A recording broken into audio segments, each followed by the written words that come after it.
콘따구리. 오늘은 플라이애쉬란 무엇이고 플라이애쉬 혼입 콘크리트의 특성은 어떠한가에 대해서 살펴보도록 하겠습니다. 우선 플라이애쉬는 혼화 재료 중에 혼화자이, 여기 지금 미네랄 어드믹스처라고 하는 혼화재에 속하죠. 일단은 콘크리트라고 하는 것이 결합제인 시멘트에다가 물, 그리고 이제 잔골재, 굵은골재, 그 외에도 이제 콘크리트에 특별한 품질을 부여하기 위해서 혼화재나 혼화저이 이거 섞어가지고 만들고 있죠.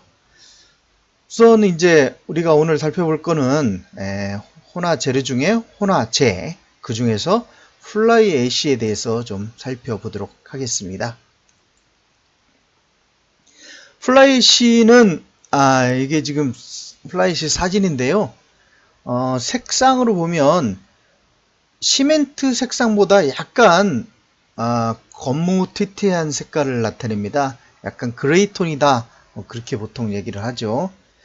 이게 지금 전자현미경 사진인데요. 확대해서 보면 이렇고 더 확대를 하다 보면 이렇죠. 그래서 이 플라이애쉬 입자가 동그랗다, 구형이다, 이렇게 얘기를 하고 있습니다. 그럼 플라이애쉬 생성 과정을 먼저 살펴볼까요? 지금 이게 지금 화력 발전의 설명 모식도인데요. 이제 석탄을 외국에서 유연탄이라고 하는 것을 사옵니다. 그걸 이제 보일러에다 넣고 불을 떼게 되죠. 그래서 이제 물을 가열해서 이제 터바인에 돌림으로써 전기를 생산하는 겁니다. 우리는 이제 이 전기 쪽이 아니라 그러면 석탄을 떼가지고 굴뚝으로 나갈 때 그 사이에서 이제 그 연탄재, 석탄재는 어떻게 되는가 하는 부분을 설명드리는데요. 일단 석탄 중에서 보통 석탄은 이렇게 유연탄하고 무연탄으로 나눕니다. 일단 발전은 기본적으로 유연탄을 쓰고 있죠. 유연탄은 100% 외국에서 수입해서 쓰고 있습니다. 그러나 무연탄 발전소도 있습니다. 예전에는 3군데나 됐는데요. 지금은 이제 지금 동해화력만 무연탄을 쓰고 있죠. 지금 서천 화력은 이제 폐쇄됐고요. 영동화력 같은 경우에는 연탄 말고 딴 연료로 대체돼서 지금 동해 바이오 화력만 무연탄을 쓰고 있습니다. 어쨌든 무연탄은 연탄재가 많잖아요. 재가 많다는 건 그 안에 타지 않은 성분이 많다는 겁니다. 타지 않은 성분이 많으면 품질이 왔다 갔다 하겠죠. 그래서 가급적이면 타지 않은 성분이 적은 유연탄 같은 경우는 거의 많이 타거든요. 그래서 이제 그거를 이용하는 겁니다. 그래서 유연탄을 이제 분쇄를 해가지고 보일러에다 집어넣어서 물을 가열해서 이제 발전한다고 그랬죠. 그러면 쟤는 여기서 이제 타다가 무거운 거는 바닥으로 가라앉아요. 그래서 이제 바텀 애쉬라고 그럽니다. 보통 한 15% 애쉬의 15% 정도 되고요. 그 다음에 이게 이제 굴뚝으로 날아가다가 이제 조금 더 무거운, 그래서 그거를 쉰더 애쉬라고 하는데 약 한 5% 정도입니다. 그리고 이제 더 가벼운 거는 굴뚝으로 이렇게 날아가겠죠. 근데 굴뚝으로 제가 날아가면 어떻게 되겠어요? 환경적인 문제가 생기죠. 그래서 전기 집진기를 이용해서 그걸 잡아들입니다. 그래서 잡아들인 거 플라잉하는 죄다. 그래서 플라이애쉬라고 그러는데 죄의 한 80%가 플라이애쉬에 속하고 우리가 시멘트 제조시나 안 그러면 콘크리트 제조시에 사용하고 있는 재가 플라이애쉬입니다. 플라이애쉬는 조금 전 말씀드린 대로 유연탄 화력발전소의 미분탄 보일러의 굴뚝으로 가는 가스로부터 전기 집진한 재, 그렇게 설명드리면 맞겠습니다. 그럼 총괄적으로 플라이애쉬의 특성은 무엇이 있느냐라고 말씀드릴 수가 있는데, 일단은 플라이애쉬를 하더라도 입자가 크다 큰 게 있고 작은 게 있죠. 입자가 크다는 거는 그 안에 타지 않은 성분이 많을 개연성이 많습니다. 그래서 사이클론이라고 그러죠. 공기 분급 방법으로 정제를 해서 무거운 거, 가벼운 거, 결국 입자가 작은 걸 골라내느라고 하죠. 만약에 그 바타메시든 플라이애시든 발전소에서 있는 젤을 그대로 쓰면 큰일 납니다. 왜 그러냐면 이거는 산업 폐기물이죠. 산업 폐기물을 애쉬 처리 공장에 가가지고 이렇게 정제를 하면 일반 폐기물로 바뀝니다. 그 일반 폐기물을 우리가 쓰는 것이죠. 예. 이런 플라이애쉬는 KSL 5405에 보면 1종에서 지금은 4종까지 있습니다. 예전에는 1종에서 2종만 있었는데 활용성을 높이고자 2016년도에 이렇게 3종, 4종을 추가시켰죠.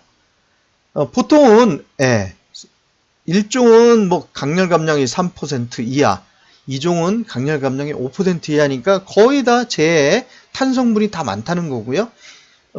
비표 면적, 입자 크기도 보면 4,500 이상, 3,000 이상이니까 뭐 시멘트 입자만큼 정도 됩니다. 그런데 이제 사용성을 더 늘리기 위해서 3종호 4종을 만들었다고 말씀드렸잖아요. 3종 같은 경우에는 강렬 감량에 치중한 겁니다.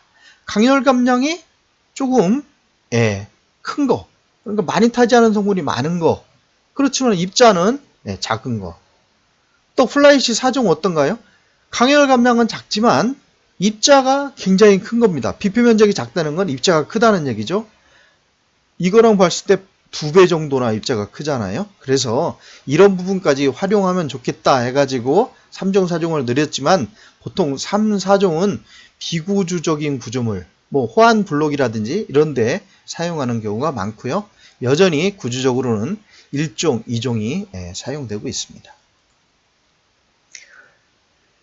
특성으로는 조금 전에 이제 앞부분에 이런 사진으로서 보셨지만 사진 부분에서 입자가 구형이었죠. 그러다 보니까 볼 베어링 효과가 있습니다. 그래서 이제 작업성이 좋아진다. 작업성이 좋아지니까 뭐 일단 물 시멘트비가 적게 들어간 물이 조금 들어가도 워커빌리티 좋다. 뭐 그런 얘기들을 하고 있는 거죠. 그러나 플라이애쉬는 포즐란 반응을 하기 때문에 응결 시간이 길어진다는 건 여러분들이 많이 알고 계시죠? 그래서 초기 강도가 저하됩니다. 이런 부분 얘기가 있지만 장기적으로 보면 포즐란 반응 때문에 또 다시 치밀하게 되거든요. 그래서 장기 강도로서는 우수하게 됩니다. 특성이 좀 상분돼서 있죠.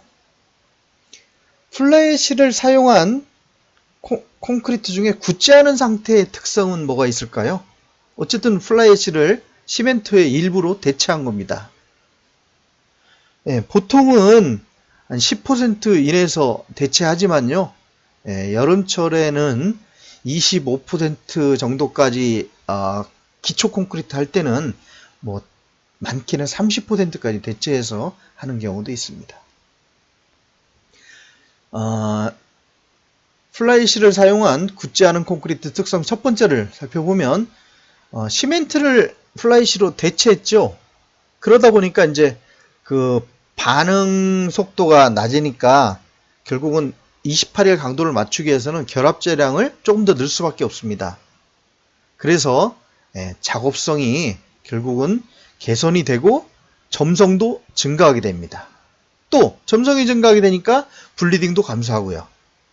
그래서 플라이애쉬를 많이 대체하면 재료 분리 저항성이 증대된다고 할 수 있습니다. 그런데 플라이애쉬에 포함된 미연탄소분이 있었잖아요. 5% 정도 보통. 아까 2종이 5%였죠. 그게 이제 A제, 공기제를 A제라고 하죠. 공기제 A제가 서로 흡착을 해가지고 실질적으로는 A제는 추가적으로 더 넣어야 됩니다. 사용량이 증가되는 특성을 좀 갖고 있고요. 수화 발열에 있어서 시멘트의 발열량 약 한 1kg당 125kcal 정도 나오죠. 그런데 플라이애쉬는 시멘트의 약 한 2분의 1 정도, 약 한 50% 정도를 발현합니다. 그래서 우리가 저발열형 콘크리트에 사용하는 경우가 많죠. 또 플라이시 같은 경우 이제 초기에 푸졸란 반응으로 이제 지연이 되다 보니까 수화 반응이 지연되니까 응결 시간이 길어지는 단점이 있습니다. 그러면 플라이시 사용했을 때 굳은 콘크리트 특성으로는 뭐가 있느냐? 조금 전에 이제 굳지 않은 콘크리트를 살펴본 거고요. 지금은 굳은 콘크리트 특성을 살펴보면 포졸란 반응으로 인해서 초기 강도는 낮아지지만 장기 강도는 우수하다 말씀드렸습니다. 그런데 이제 초기 재령 항상 문제죠.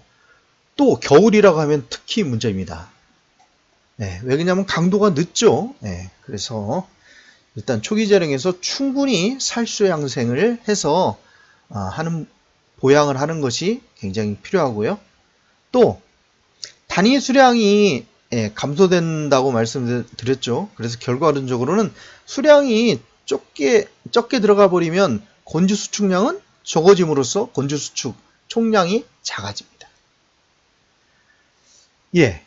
또한 콘크리트 만들 경우에 초기 재령에서는 내투수성이 저하되지만 장기 재령에서는 수밀성이 향상된다. 결국은 장기 강도가 우수하다 이렇게 말씀드릴 수가 있겠습니다.